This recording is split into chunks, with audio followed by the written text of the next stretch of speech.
Нұр Отаннан құқықтық қызмет көмегіне жүгініп келген тұрғынның бірі Ляззат Көбенова. Жалғыз бастана үйін кепілдікке қойып несие алған, алайда уақытша берешек соманы қайтаруға мүмкіндігін болмады дейді. Содан қарыз ақшаны төлеу үшін банк қызметкерлерінен жаңа кесте жасап беруді сұрапты. Дегенмен ол кезде Ляззат ханымның ісі сотқа өтіп кеткен. Соттың шешімі бойынша ол 3,5 миллион теңге банкке төлеу қажет. Бүгінде Ляззат ханымның меншігіндегі үйі аукционда сатылып кеткен. Сот шешіміне апелляциялық шағым түсірмеген тұрғын баспананы заңсыз түрде сатылымға жіберді деп отыр. Кредитіме график істеп беріңіздер десем, істемей жүрді 2013 жыл сотқа өткізген. Қанша бала шағаңыз бар еді? 4 бала шағам бар. Сөйтіп сот орындаушыларға өткізіп рефинансированияға жатам, күйеуіммен ажырасып кеткен. Документімді өткізсем отказ деп келіп, үйімді сыртымнан сатып жүр. Дегенмен тұрғын бұл іске қатысты ешқандай шағымда түсірмеген, сондықтан сот орындаушыларының әрекеті заң жүзінде іске асқан дейді адвокаттар. 4 баламен далада қалдым деген Ляззат Көбенова Нұр Отаннан көмек сұрап келіп отыр. Айтуынша оның заңнан хабары жоқ және адвокатты жалдауға да қалтасы көтермейді. Ертең келіңіз, Әділет Групп заңгерлік компаниясына келіңіз. Біз сізге жақсылап кеңес беріп, консультация өтетеміз. Қолыңызда құжаттарыңыз бар екен ғой, сол құжаттармен келіңіз.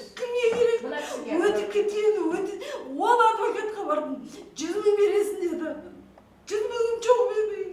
Енді Ляззат ханымға ақысыз түрде заңгерлік көмек көрсетілетін болады. Заң саласының мамандары қысқа дейін баспанада тұруға рұқсат алып беруге тырысамыз деп отыр. Бұдан басқа қоғамдық қабылдауға алаяқтардың арбауына түсіп несие алған тағы да бір 4 баланың анасы келді. Алаяқтар 2011 жылы Кәмшат Орынбасароваға несиені заттай рәсімдеген, қаржы қайтарымсыз болады депті. Дегенмен берешек сома уақытында банкке қайтарылмағандықтан 2013 жылы ісі сотқа жолданады. Қазір тұрғынның есеп шоттары бұғатталған, тіпті 4 балаға алатын мемлекеттік жәрдемақыны пайдалануға тыйым салынды деп отыр.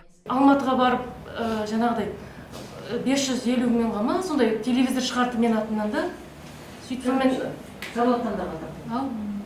Сонымен андай не қылып 80 мың қолыңызға береміз, ол андай не қылмайды депті, андай алынбайтын ақша қайтарымсыз дегеннен кейін соған алдауына түсіп болған. Заңгерлердің сөзінше сот орындаушылар әлеуметтік жәрдемақыны қолдануға тыйым салуына құқығы жоқ. Енді олар бұл мәселені қолға аламыз деп отыр. Дегенмен банкке берешек сома міндетті түрде өндірілуі қажет. Ал жәрдемақыны бұғаттаған туралы құжаттың көшірмесін банктен алуға болады дейді адвокаттар. Қаулының көшірмесін аласыз, сол қаулының көшірмесінің астында көрсетіледі, кім сізге арест қойды. Банк қойды ма, жоқ жеке сот орындаушы қойды ма.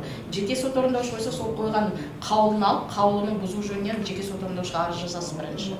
Егер жеке сот орындаушы жаңа сіздің алған қаулыдағы тиімді босату жөнінен арызыңызды қанағаттандырса, өзі бұзып береді. Жоқ, қанағаттандыруға негіз жоқ деп сізге отказной қаулы берсе, сол қаулыны көріп, заңсыздығын тексеріп, заңсыз болса шағымдануға сотқа немесе сот орындаушының өзіне сол қаулыны бұзу жөнінен арыз беруге құқылысыз. Түсіндіңіз ба? Қоғамдық қабылдауда тұрғындардың басым бөлігі заңды қызмет көмегіне жүгінсе, енді бірі тұрғын үйге қол жеткізу бойынша жеңілдіктер туралы ақпарат алуға келген. Айта кетсек, жыл басынан бері облыстық және аудандық филиалдарына 9092 өтініш тіркелген. Оның 30% жас отбасылар мен жастардан келіп түсетін арыз, ұсыныстар болып отыр. Азиза Мадияр, Бахадур Тәжібаев, ТВК телеарнасының жаңалықтар қызметі.